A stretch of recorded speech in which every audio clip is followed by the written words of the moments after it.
समोरचं काही दिसत नाहीये, त्याच्यामुळे इकडे तोंड बघा कशी झाले सगळ्याची. फाटून हातात आलेली आता. पाऊस खूपच जास्त आहे.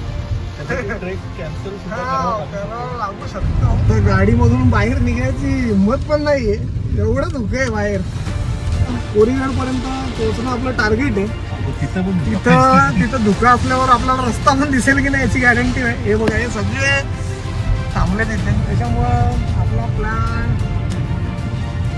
कॅन्सल करण्याची वेळ आलेली आहे. आता सगळे टेन्शन मध्ये आले.